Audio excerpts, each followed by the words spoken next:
सर्वांना नमस्कार. मी दामू मोळे अर्थात आपल्या डीएम रियालिटी चेक या आपल्या युट्यूब चॅनलमध्ये तुमचं स्वागत करतो.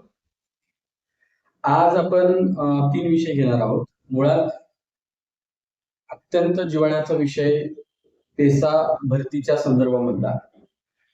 पेसा भरतीच्या संदर्भामध्ये एक महाराष्ट्र राज्याचे मुख्य सचिव राजेश अग्रवाल साहेब यांच्या अध्यक्षतेखाली एक भेट झालेली आहे, मीटिंग झालेली आहे. तो विषय आपण जाणून घेणार आहोत. त्यानंतर पेसा भरतीतील जी शिक्षक पद आहेत त्या शिक्षक पदांबाबत हिवाळी अधिवेशनामध्ये शालेय शिक्षण मंत्री सन्माननीय दादा भुसे साहेबांनी काय लेखी उत्तर दिलंय आमदारांच्या प्रश्नांवरती ते आपण या व्हिडिओच्या माध्यमातून बघणार आहोत. आणि त्यानंतर आपला अत्यंत जिव्हाळ्याचा तिसरा विषय म्हणजे अनुसूचित जमातीची विशेष पदभरती कधी आणि त्या बाबतीमध्ये या राज्याचे सन्माननीय मुख्यमंत्री यांनी काय लेखी उत्तर दिलेलं आहे हिवाळी अधिवेशनामध्ये ते आपण जाणून घेणार आहोत. तत्पूर्वी तुम्ही माझ्या चॅनलला जर नवीन असाल तर चॅनलला सबस्क्राईब करून ठेवा. आपण सुरुवातीला तो विषय घेणार आहोत. आपल्याला माहिती आहे की पेसा भरतीचा विषय हा माननीय सुप्रीम कोर्टामध्ये अजूनही प्रलंबित आहे. 6 ऑक्टोबर 2025 ला सुप्रीम कोर्टाचे जे काही बेंच होतं त्या बेंचने 50% पदभरती करण्याचे आदेश दिलेले आहेत आणि त्यामुळे 6 ऑक्टोबर नंतर 8 ऑक्टोबरला माननीय सुप्रीम कोर्टाची ऑर्डर आली. त्यानंतरही काय ऑर्डर आले, परंतु अजूनही 2 महिने होऊन गेले, यावरती अद्याप कुठलाही निर्णय झालेला नाही. मग बऱ्याच अभियोग्यताधारक असतील किंवा जे काही कर्मचारी असतील त्यांचे मला मेसेज येतात, फोन येतात की सर अजून कुठलाही निर्णय झालेला नाही, ही अडचण आहे का? तर मित्रांनो, याच्यावरती प्रोसिजर अशी आहे की माननीय सुप्रीम कोर्टाने आदेश दिल्यानंतर त्या आदेशामध्ये काही आहे का ते तपासलं जातं. मुळात यासाठी विधी व न्याय विभाग आहे. विधी व न्याय विभागामध्ये यामध्ये फाईल बनवून पाठवली जाते, त्याला मंजुरी दिली जाते. सामान्य प्रशासन विभाग सन्माननीय मुख्यमंत्र्यांकडे आहे, त्यामुळे त्यांच्या सहीपर्यंत ही प्रोसिजर आहे. आणि या प्रोसिजर मध्ये आपली फाईल जी आहे ती टेबल टू टेबल अशा पद्धतीने सहीसाठी फिरते. ही प्रोसिजर आहे, ते सांगायची काही आवश्यकता नाही. आणि ती प्रोसिजर पूर्ण झाल्यानंतर मग सामान्य प्रशासन विभाग शासन निर्णय काढेल 50%च्या आत पदभरती करण्याचे. कारण 50% पद जे 100% पद, त्यापैकी 50% पद भरण्याची मुभा दिली, 50% पद होल्डवर ठेवली जातील. आता शासन त्याच्यावरती काय डिसिजन घेते ते बघणं आहे, त्याच्यावरती आपण जास्त काही बोलू शकत नाही. परंतु या बाबतीमध्ये हिवाळी अधिवेशनाच्या दरम्यान नागपूर येथे जे मुख्य सचिव आहेत राजेश अग्रवाल साहेब यांच्या अध्यक्षतेखाली एक आमदारांची मीटिंग झाली आणि त्या मीटिंग मध्ये आमदारांनी हाच विषय घेतला की सुप्रीम कोर्टाचा आदेश आल्यानंतरही अजून का भरती केली जात नाही, का पदं भरली गेली नाही. तर त्यावरती मुख्य सचिवांच्या म्हणणं असं आहे, 1 महिन्याच्या आत ही जी पदं आहेत सुप्रीम कोर्टाच्या आदेशानंतरची ती पदं भरण्याच्या संदर्भामध्ये मी कार्यवाही करतो किंवा कार्यवाही करण्यासाठी त्या ठिकाणी अधिकाऱ्यांना सांगतो, अशा पद्धतीचं त्यांचं म्हणणं आहे. आणि मुळात याच्या अगोदर जे मुख्य सचिव होते राजेश कुमार मीना साहेब, त्यांच्या अध्यक्षतेखाली एक मीटिंग झाली होती. मुळात त्याचं इतिवृत्त आपल्याला भेटलं नाही, कारण इतिवृत्त माहितीच्या अधिकारामध्ये असं म्हटलं की त्या दिवशीचं इतिवृत्त बनलंच नाही. आणि त्यामुळे मागच्याही मुख्य सचिवांच्या कार्यकाळात मीटिंग झाली होती, आताही एक मीटिंग झालेली आहे. लवकरात लवकर याच्यावरती जो काय असेल तो मार्ग काढून त्या ठिकाणी शासन निर्णय निघणं फार गरजेचं आहे. कारण एकदा नियमित ऑर्डर मिळाल्या तर वेळच्या वेळेत पेमेंट मिळतं, परंतु आज त्या मानधन तत्वावरील कर्मचाऱ्यांचे जे समस्या आहे ती मूळ समस्या हीच आहे की त्यांना 5-5, 6-6 महिने वेटिंगला थांबून त्या ठिकाणी पेमेंट किंवा मानधन मिळतं. आणि अशाही परिस्थितीमध्ये त्या ठिकाणी महिने थांबून इकडनं तिकडनं उसने पैसे काढून हा सगळा व्यवहार किंवा हे सगळे शिक्षक, तलाठी, वन संरक्षक हे सगळे काम करतात आणि त्यामुळे लवकरात लवकर नियुक्तीपत्र परमनंट देणं फार गरजेचं आहे. तर मुख्य सचिवांच्या अध्यक्षतेखाली जी मीटिंग झाली त्यामध्ये हाच व्ह्यू आहे की 1 महिन्याच्या आत ही प्रोसिजर कंप्लीट होईल. म्हणजे 2 महिने झाले, अजून 1 महिने किंवा काही दिवस आपण वाट बघूया. शेवटी आपल्या हातात आहे पाठपुरावा करणं. पाठपुरावा केल्यानंतर त्या ठिकाणी डिपार्टमेंट त्यावरती पत्र काढेल. ते लवकरच निघेल अशी या ठिकाणी आशा बाळगतो. दुसरा आपल्या व्हिडिओचा विषय आहे तो म्हणजे जे पेसा अंतर्गत सद्यस्थितीमध्ये पेसा भरतीच्या माध्यमातून ज्या 1544 शिक्षकांची जी निवड झाली होती, 1544 शिक्षकांचा आकडा माननीय सुप्रीम कोर्टामध्ये ऍफिडेव्हिटद्वारे दिला गेला आणि शालेय शिक्षण विभागाने हिवाळी अधिवेशनामध्ये आमदारांच्या उत्तराला लेखी उत्तर प्रश्नाला लेखी उत्तर दिलेलं आहे. ते नेमकं काय आहे ते आपण या दुसऱ्या विषयामध्ये बघणार आहोत. मित्रांनो, स्क्रीनवरती दिसतंय राज्यातील खाजगी शाळांतील रिक्त पदे मानधन तत्त्वावर भरण्याबाबत सन्माननीय आमदार राजेश म्हात्रे साहेबांनी हा प्रश्न उपस्थित केला होता. त्यामध्ये जे काही मुद्दे आहेत पेशा भरतीच्या संदर्भात ते आपण काही जाणून घेणार आहोत. त्यांनी प्रश्न विचारला होता की राज्यामध्ये पालघर झालं, रत्नागिरी, गडचिरोली व इतर आदिवासी जिल्ह्यातील जिल्हा परिषद शाळांमध्ये शिक्षकांची कमतरता निर्माण झाल्यामुळे शासनाने मानधन तत्त्वावर शिक्षक भरती करण्यास परवानगी दिली असून सन 2012 पासून अनुदानित शाळांमध्ये नियमित शिक्षक भरती झालेली नसल्याने तसेच सन 2017 पासून लागू झालेल्या पवित्र प्रणाली अंतर्गत अद्ययावत रोस्टर तपासणी आवश्यक आहे. परंतु अनुसूचित जमातीच्या क्षेत्रातील जिल्ह्यांसाठी रोस्टर तपासणी बंद असल्याने व मागील 13 वर्षांमध्ये शिक्षक मोठ्या प्रमाणात सेवानिवृत्त झाल्याने आदिवासी भागातील विद्यार्थ्यांना शिकवण्यासाठी विशेष शिक्षक वर्गाची मोठी कमतरता निर्माण झाली आहे. माहे ऑक्टोबर 2025 मध्ये वा त्या दरम्यान निदर्शनास आलेले आहे. हे खरं आहे का? म्हणजे त्यांनी प्रश्न विचारला आहे की आदिवासी बहुल जिल्ह्यांमध्ये शिक्षकांची कमतरता निर्माण झालेली आहे, पण मानधन तत्वावरती शिक्षक पदभरती करण्यास परवानगी दिलेली आहे. 2017 पासून पवित्र पोर्टलद्वारे भरती होते, परंतु पोर्टल रोस्टर जे आहे ते रोस्टर अद्ययावत झालेलं नाही. त्यानंतर त्यांनी असं विचारलंय की जर हे खरं असेल तर खाजगी शैक्षणिक संस्थांना मानधन तत्वावर शिक्षक भरतीसाठी आवश्यक जे काही शैक्षणिक नुकसान आहे त्यासाठी मानधन तत्वावर शिक्षक कर्मचारी नियुक्ती केली आहे, हेही खरं आहे का? आणि अशा मानधन कर्मचाऱ्यांना मागील 13 वर्षापासून तुटपुंज्या मानधनावर काम करावं लागतं, हे सगळं आहे. आता यामध्ये लेखी उत्तर काय दिलंय सन्माननीय मंत्री महोदयांनी ते आपण या ठिकाणी बघणार आहोत. बघा, जो म्हात्रे साहेबांनी प्रश्न विचारला होता त्याला उत्तर दिलेलं आहे.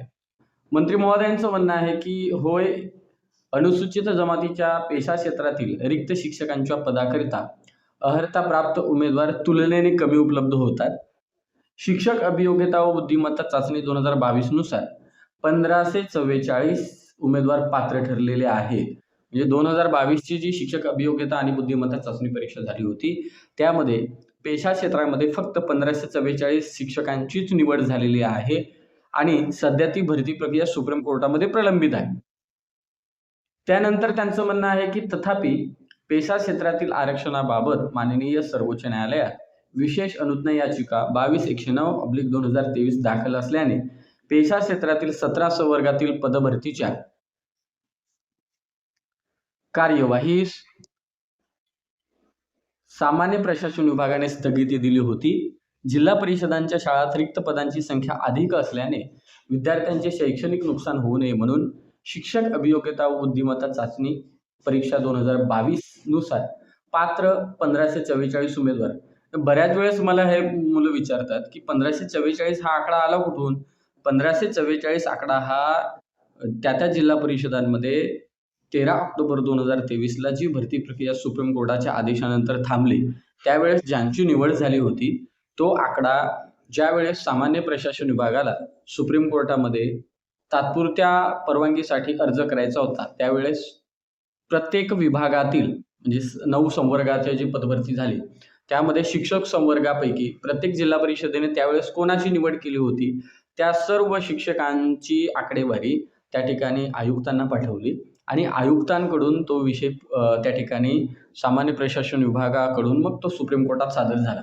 म्हणून शिक्षक अभियोग्यता व बुद्धिमत्ता चाचणी 2022 नुसार 1544 उमेदवार अनुसूचित जमातीतील प्रवर्गातील पात्र तसेच सेवानिवृत्त शिक्षक यांना दिनांक 15/7/2024च्या शासन पत्रान्वये तात्पुरत्या स्वरूपात मानधन तत्वावर शिक्षकपदी नेमण्याबाबतच्या सूचना देण्यात आलेल्या होत्या.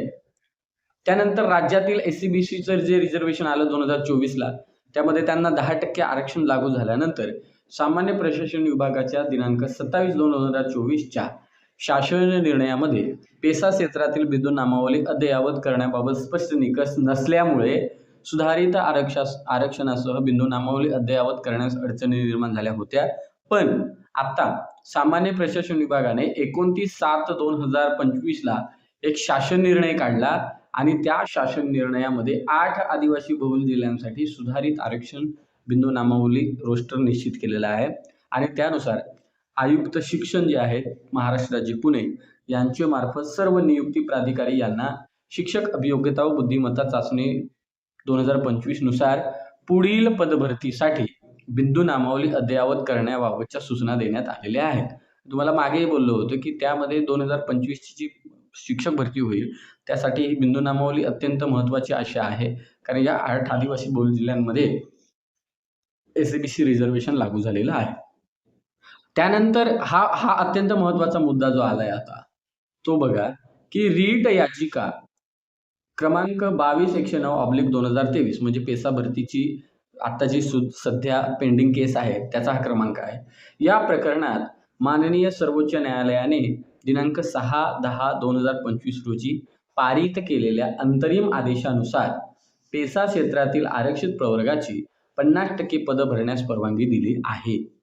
आपल्याला माहिती आहे 22/9/2023 जी अनुज्ञा याचिका आहे माननीय सुप्रीम कोर्टाने 6 ऑक्टोबर 2025ला एक अंतरिम आदेश, तात्पुरता आदेश, परमनंट आदेश नाही, तो तात्पुरता आदेश आहे आणि या आदेशामध्ये असं म्हटलंय की आरक्षित प्रवर्गाची 50% पदं भरण्यास परवानगी दिलेली आहे.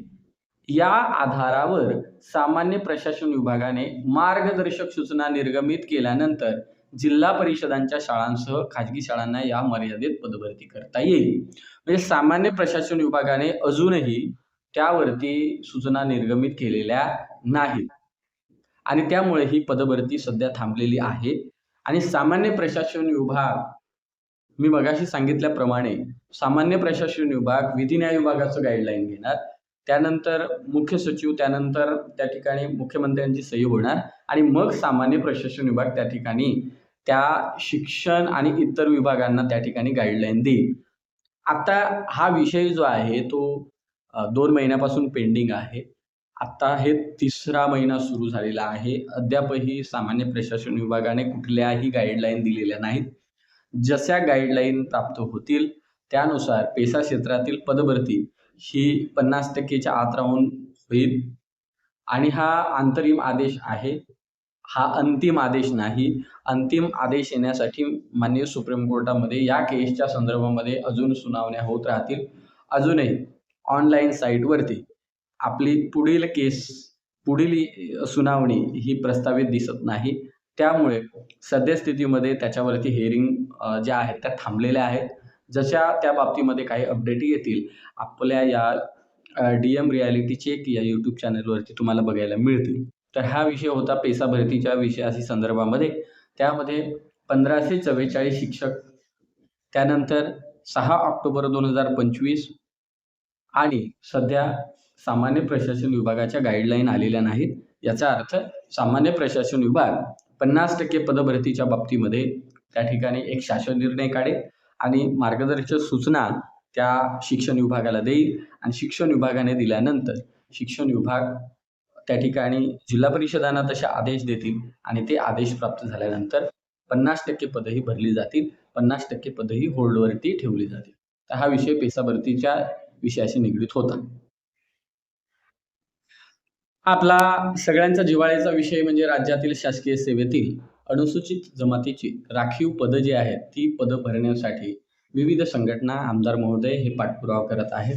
यामध्ये मुरजी काका पटेल, आमच्या पाडवी, शांताराम मोरे, मंगेश कुडाळकर, नरेंद्र भोंडेकर, चंद्रकांत पाटील, विनोद निकोले या सर्व सन्माननीय आमदारांनी या ठिकाणी मुख्यमंत्री महोदयांच्या अखत्यारीतला हा विषय असल्यामुळे त्यांना प्रश्न विचारला.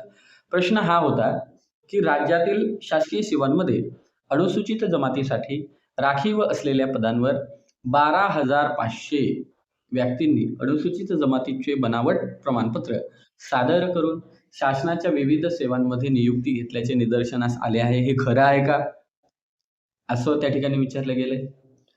त्यानंतर गत 2 वर्षामध्ये दशकांमध्ये आदिवासी प्रवर्गातून 63,693 कर्मचाऱ्यांची नियुक्ती करण्यात आली. 51,173 कर्मचाऱ्यांनी जात वैधता प्रमाणपत्र सादर केलं आणि 12,520 कर्मचाऱ्यांनी अद्याप पावेतो जात वैधता प्रमाणपत्र सादर केलं नाही. हे खरं आहे का? उक्त प्रकरणी 6 जुलै 2017 रोजी एक माननीय सुप्रीम कोर्टाने आदेश पारित केला आणि त्यामध्ये असं म्हटलंय की जात वैधता प्रमाणपत्र अवैध ठरलेल्या शासकीय कर्मचाऱ्यांना संरक्षण मिळू शकणार नाही. हे खरं आहे का? आणि असं असेल तर शासकीय सेवांमध्ये जात वैधता प्रमाणपत्र ज्यांनी सादर केलेलं नाही, अवैध ठरलेले आहेत अशा कर्मचाऱ्यांना अधिसंख्य पदावर वर्ग करण्याची तरतूद करण्यात आली व त्या अंतर्गत अनुसूचित जमातीसाठी राखीव पदे रिक्त करण्यात आली आहेत का? आणि 5वा प्रश्न विचारलेला आहे की सदर प्रकरणी शासनाने चौकशी केली आहे का? आणि जर केली असेल तर त्यानुसार रिक्त असलेल्या अनुसूचित जमातीच्या पदांवर तात्काळ भरती प्रक्रिया करण्यासाठी कोणती कार्यवाही केली आहे? यावरती माननीय मुख्यमंत्र्यांनी असं उत्तर दिलंय. जो प्रश्न केला होता पहिला की 12,500 जी पदं आहेत, 12,000 पदं. प्रश्न काय तो आपण समजून घ्या मुळात आणि त्याच्यावरती उत्तर काय की 12,500 व्यक्तींनी अनुसूचित जमातीचे बनावट प्रमाणपत्र सादर केलं तर ते म्हणतायत की हे खरं नाही. बनावट प्रमाणपत्रच सगळ्यांनी सादर केलेलं नाही. आणि पण 12,500 उमेदवारांपैकी काहींनी जात वैधता प्रमाणपत्र दिलं नाही अजून आजपर्यंत. ते खरं आहे. आणि त्यामध्ये असं म्हटलंय की सर्व शासकीय विभागांनी 2018 मध्ये सादर केलेल्या, आता हा जो 12,500चा जो आकडा आहे तो 2018 मध्ये सादर केलेल्या माहितीनुसार 1995 ते 2015 या कालावधीत शासन सेवेत नियुक्ती झालेल्या अनुसूचित जमाती प्रवर्गातील कर्मचाऱ्यांपैकी एकूण 12,520 कर्मचारी जात वैधता प्रमाणपत्र सादर करू शकलेले नाहीत. म्हणजे हा जो आकडा आहे हा रिक्त पदांचा नाही असं त्यांचं म्हणणं आहे. ते काय म्हणतायत की 1995 ते 2015 या कालावधीमध्ये शासकीय सेवेत जे अनुसूचित जमाती प्रवर्गातून जे कर्मचारी लागले होते त्यापैकी 12,520 कर्मचारी जात वैधता प्रमाणपत्र सादर करू शकले नाहीत. आणि तिसरा मुद्दा त्यांनी असं उपस्थित केला होता की सुप्रीम कोर्टाचे आदेश आहेत तर ते म्हणतायत हो हे खरं आहे. आणि त्यामध्ये त्यांनी असं म्हटलंय, चौथा इंटरेस्टिंग पॉईंट आहे यामध्ये असं त्यांनी म्हटलंय की चौथा आणि 5वा की अनुसूचित जमाती प्रवर्गाचे जात वैधता प्रमाणपत्र अवैध ठरलेल्या किंवा सादर करू न शकलेल्या कर्मचाऱ्यांना शासन निर्णय दिनांक 21/12/2019 अन्वये अधिसंख्य पदावर वर्ग केल्यामुळे रिक्त झालेल्या जागांवर अनुसूचित जमाती प्रवर्गातील पात्र उमेदवारांना नियुक्ती देण्याच्या सूचना सर्व शासकीय प्रशासकीय विभागांना देण्यात आलेल्या असून नियमित पदभरतीद्वारे पदे भरण्याची कार्यवाही सुरू आहे. म्हणजे ही जी पदं आहेत यांची विशेष पदभरती येईल का, तर त्यांचं असं म्हणणं आहे की नियमित पदभरतीद्वारे ही पदं भरण्याची कार्यवाही सुरू आहे. म्हणजे एखादी नियमित भरती आली त्यामध्ये ही अधिसंख्य पदं टाकायची असं एकंदरीत त्याचा थोडक्यात अर्थ निघतो. आणि त्यांनी असं म्हटलंय की या बाबतीमध्ये आम्ही सूचना केलेल्या आहेत त्या विभागांना आणि ते विभाग नियमित पदभरतीद्वारे ही पदं भरते आणि त्यांची कार्यवाही सुरू आहे. म्हणजे एकंदरीत हा जो विषय आहे तो राज्याचे सन्माननीय मुख्यमंत्री देवेंद्र फडणवीस साहेबांनी हा हाताळलेला विषय आहे. त्यामध्ये जे म्हटलं गेलंय की 12,520 जी कर्मचारी आहेत ते बोगस नाही, त्यांनी प्रमाणपत्र आत्ता सादर करू शकलेले नाहीत. आणि ही जी आकडेवारी आहे ही आत्ताची नाही आहे, तर 1995 पासून तर 2015 आता याच्यामध्ये बरेचसे लोक रिटायर पण झालेले आहेत. तर ही एकंदरीत वस्तुस्थिती आहे. तर मित्रांनो आपण 3 विषय घेतलेत. एक अत्यंत महत्त्वाचा विषय आहे तोही आपण बघूया. चौथ्या आपण थोडक्यात माहिती घेऊया, की काही आमदार महोदयांनी राज्यातील शिक्षक पदांच्या बाबतीमध्ये विचारलं होतं. त्यामध्ये अ, राज्यामध्ये अ, ठाणे जिल्ह्याची ही माहिती आहे. ठाणे जिल्ह्यामध्ये 1326 शाळांमध्ये 827 रिक्त पदे आहेत, हे समोर आलेलं आहे. हे खरं आहे का? असं विचारलेलं आहे. त्यावरती दादा भुसे साहेबांनी असं म्हटलंय, की हे खरं आहे आणि त्यामध्ये थोडक्यात त्यांनी जी माहिती दिलेली आहे ती आपण या ठिकाणी बघतोय. ते असं म्हणतायत, की ठाणे जिल्हा परिषदमध्ये माहे सप्टेंबर 2025 अखेर प्राथमिक शिक्षकांची एकूण मंजूर पदं आहेत ही 3,866 आणि सध्या कार्यरत आहेत त्यामध्ये 3,263 आणि सध्या रिक्त आहेत 603 पदं ही आता रिक्त आहेत, असं त्यांनी एकंदरीत या ठिकाणी म्हटलेलं आहे. आणि त्यांनी हे म्हटलेलं आहे, की पेसा अंतर्गत भरती प्रक्रियेला सध्या माननीय सुप्रीम कोर्टात याचिका दाखल असल्याने शिक्षक भरती प्रक्रिया स्थगित आहे. यास्तव विद्यार्थ्यांचे शैक्षणिक नुकसान होऊ नये म्हणून त्या ठिकाणी 15 जुलै 2024 अन्वये कंत्राटी स्तरावर मानधन तत्वावरती पेसा अंतर्गत शिक्षक पदभरतीची परवानगी देण्यात आलेली आहे. मुळात हे उत्तर त्या ठिकाणी दिलंय. प्रत्येकाला थोडं-थोडं उत्तर दिलंय. मगाशी आपण जे बघितलं त्यामध्ये अ, सामान्य प्रशासन विभागाने गाईडलाईन दिलेल्या नाहीत पदभरती कशी करावी म्हणून आणि त्यामुळे हे आता सध्या थांबलंय. 50% पदभरती होणार आहे. म्हणजे याच्यातून आपण थोडक्यात माहिती काय घेऊ, तर दादा भुसे साहेबांनी ठाणा जिल्हा परिषदेमध्ये 3,866 मंजूर पदं आहेत शिक्षकांची, प्राथमिक शिक्षकांची. त्यामध्ये 3,263 भरलेले आहेत. तर आत्ताच्या घडीला ठाणे जिल्हा परिषदमध्ये 603 पदं रिक्त आहेत असं त्यांचं म्हणणं आहे. ठाणे जिल्ह्यातल्या उमेदवारांनी त्या ठिकाणी तपासून बघावं. मित्रांनो, आता आपण 3 विषयांच्या संदर्भामध्ये माहिती घेतलेली आहे. पेसा भरतीच्या संदर्भामध्ये जे मुख्य सचिव राजेश अग्रवाल साहेब आहेत त्यांच्या अध्यक्षतेखाली मीटिंग झालेली आहे. तसे त्याने आदेश दिलेले आहेत. त्यानंतर दादा भुसे साहेबांनी 1544 शिक्षकांच्या बाबतीमध्ये जी काही लेखी उत्तर दिलेलं आहे ते आपण या माध्यमातून बघितलं. आणि तिसरा विषय अनुसूचित विशेष पदभरती, अनुसूचित जमातीची विशेष पदभरती जी अडकली होती 2019 पासून त्याची वस्तुस्थिती आपण फडणवीस साहेबांच्या लेखी उत्तराच्या माध्यमातून बघितली. आणि थोडक्यात आपण जाता जाता ठाणे जिल्हा परिषदेचे रिक्त जागांची माहिती बघितली. तुम्हाला हा व्हिडिओ जर आवडला असेल तर व्हिडिओला नक्की लाईक करा आणि शेअर करा. आपण थांबूया. धन्यवाद.